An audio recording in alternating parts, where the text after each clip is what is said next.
Hi, welcome to Women Who Encountered Jesus, and hopefully we'll finish up Mary Magdalene today.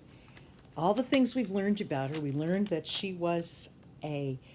that her name is mentioned more times in the Bible than many of the disciples are even mentioned. It was 12 or 14 times she's mentioned, so she was very important.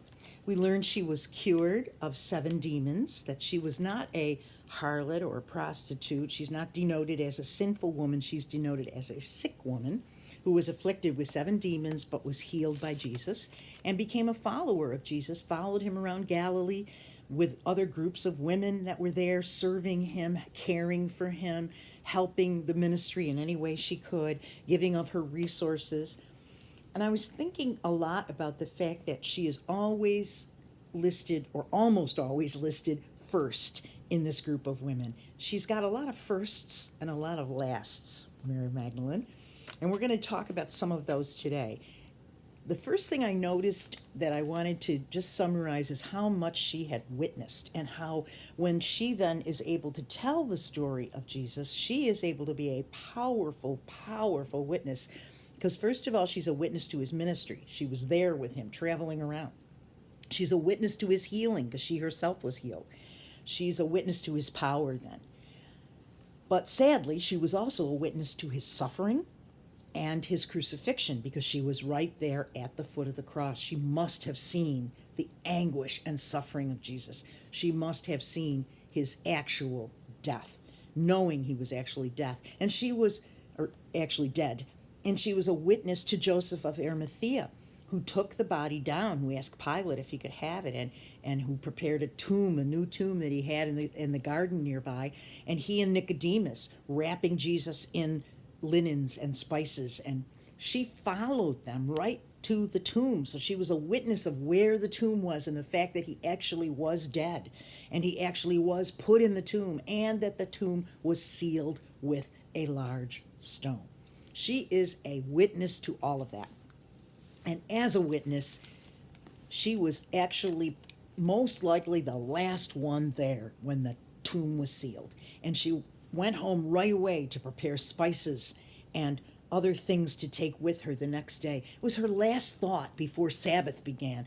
The last thing she did was to get everything ready so that she could go and visit that tomb on Sunday and take the spices and the perfumes and the ointments that would have been customary to deal with a death. So she had a lot of lasts, and she also had a lot of firsts. And if you look at a lot of the firsts, it's pretty exciting what she was first at. Because we know she was first to the tomb. There are a lot of things that a lot of different gospel writers, all 4 of them, talk about the tomb. All 4 of them describe the events of that morning. But John, in his account, and all of them mention Mary Magdalene too, but in John's account, he begins this way. Early on the first day of the week, while it was still dark, Mary Magdalene went to the tomb and saw that the stone had been removed from the entrance. Now, here's the thing. There's a lot of going back and forth to and from the tomb on Easter morning, a lot of them. And it's very confusing if you read all the Gospels. Each of them has included different events that they thought were important, and all of them are important to us. But it's difficult to sometimes get the chronology of exactly what happened first, second, third. The main thing is, we look at here, Mary Magdalene came when it was still dark. We later will hear of some women going early in the morning right after sunrise.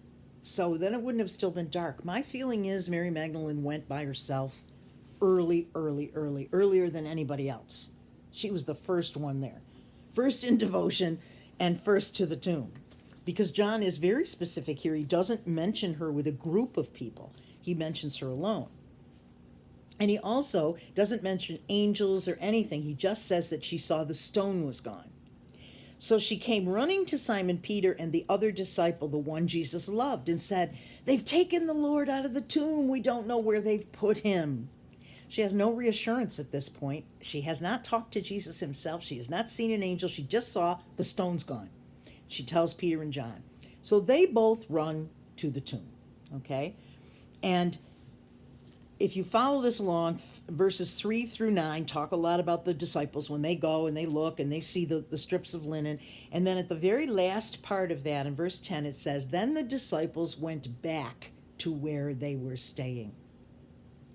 So here we know they didn't stay at the tomb, they left.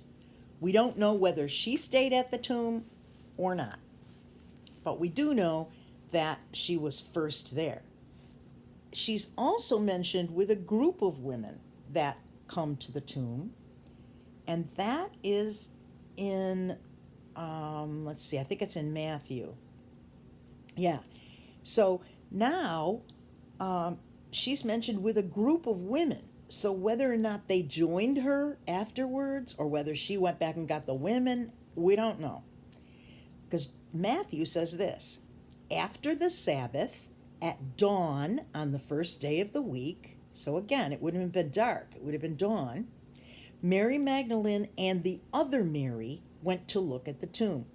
The other Mary probably refers to Mary Clopas rather than Mary, the mother of Jesus. Now they're going to encounter an angel. "There was a violent earthquake, for an angel of the Lord came down from heaven and going to the tomb rolled back the stone and sat on it. His appearance was like lightning, and his clothes were as white as snow. The guards were so afraid of him they shook and became like dead men. The angel said to the woman, 'Do not be afraid. I know you are looking for Jesus who was crucified. He is not here. He has risen, just as he said. Come and see the place where he lay. Then go quickly and tell his disciples, he has risen from the dead and is going ahead of you into Galilee. There you will see him. Now I have told you.'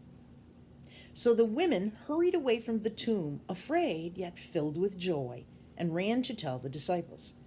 The women at this point leave, according to Matthew's gospel. I'm not sure whether Mary went with them or stayed at the tomb, because somehow she has an encounter where she's alone and the other women are not there. So somehow Peter and John have already been there, they've left, and now these women are there. Maybe they left.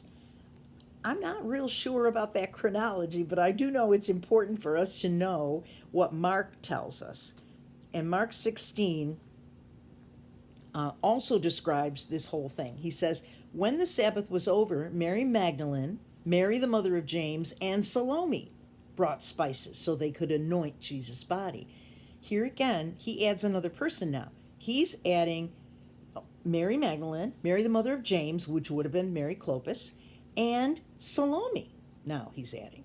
Okay, so maybe in the first list, maybe Matthew just didn't list the other two people or the other person that was with them. I don't know.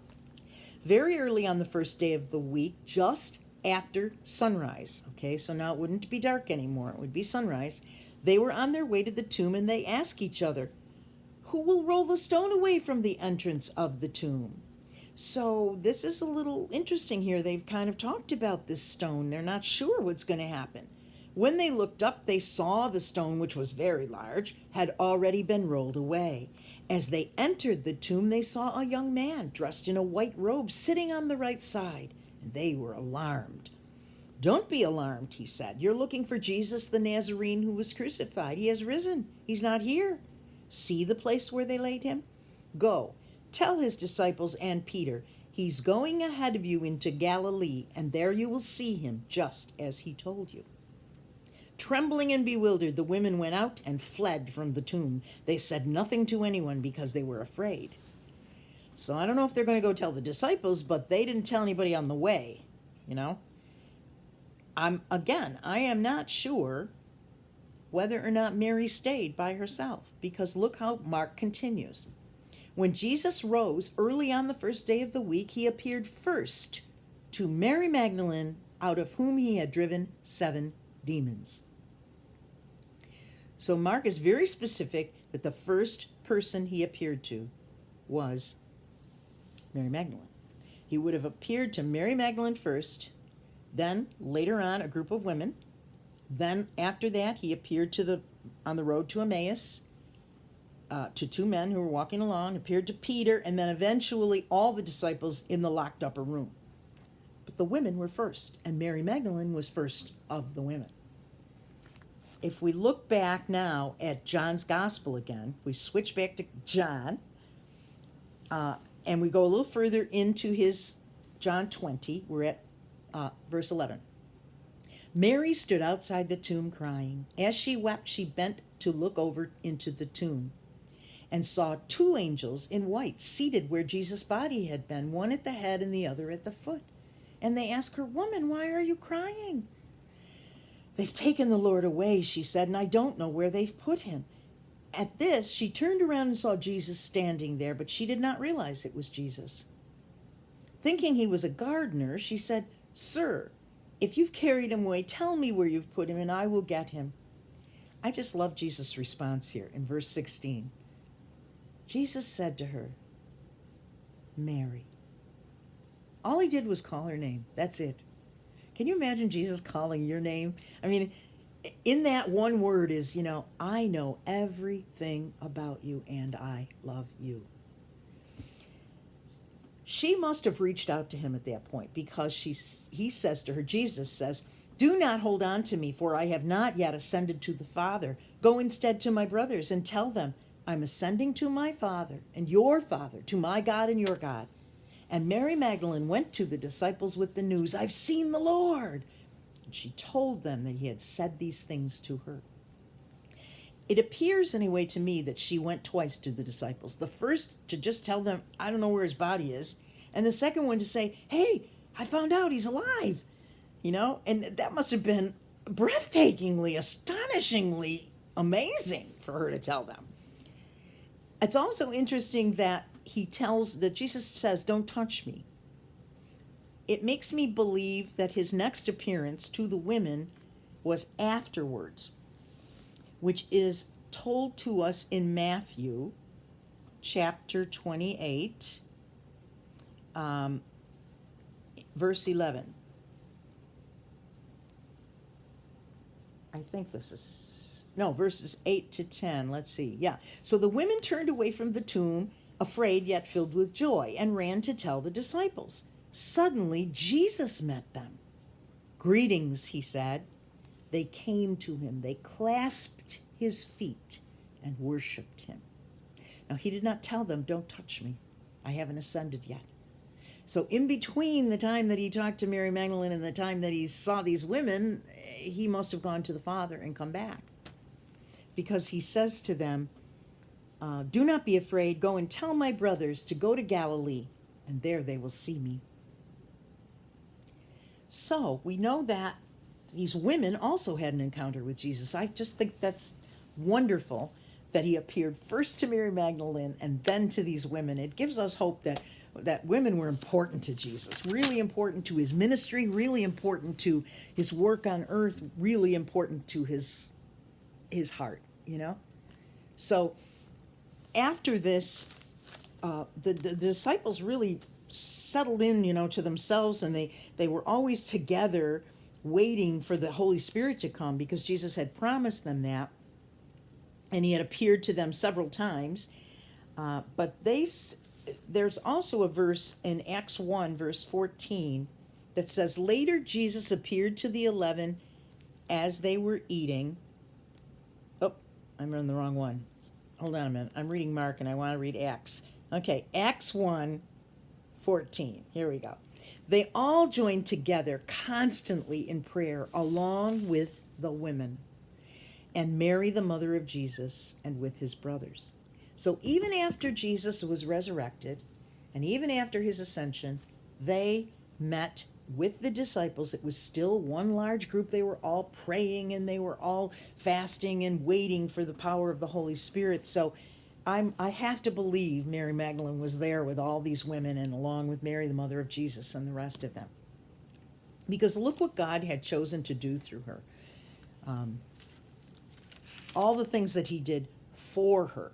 He healed her of the demons, and he gave her a new way of living, and all the things he did through her, her giving, her service, her ministry, and how much a woman will respond with that kind of gratitude.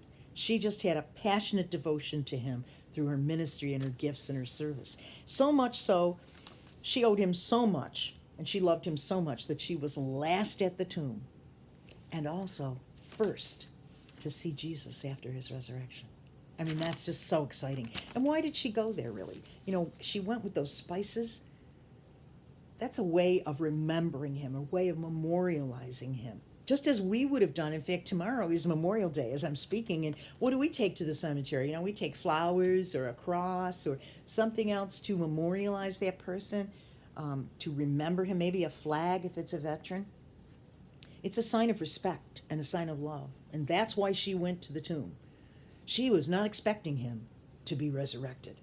She was expecting to just remember him and memorialize the love that she had for him. And instead, he appears to her and he says in just one word, Mary. I mean, that just must have grabbed her heart. And how excited she was. Think how many firsts she had had. Even though she was last at the tomb and last at the foot of the cross, she was first in so many ways. Jesus has said, you know, the last shall be first and the first shall be last. Well, certainly Mary Magdalene is a good example of that, because she was first to the tomb. She was the first person that Jesus appeared to.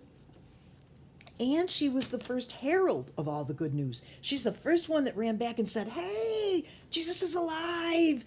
Remember he said he would be raised in 3 days? Well, it's happened. He's gone. He's not in the tomb. I've seen him. I've talked to him.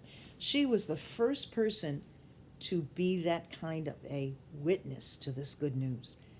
So Mary Magdalene was such an important woman in the Bible. Important in her devotion, and most importantly, in her witness. Because she would have been able to tell a lot of people and affect a lot of other people's lives by telling them the good news. He is risen.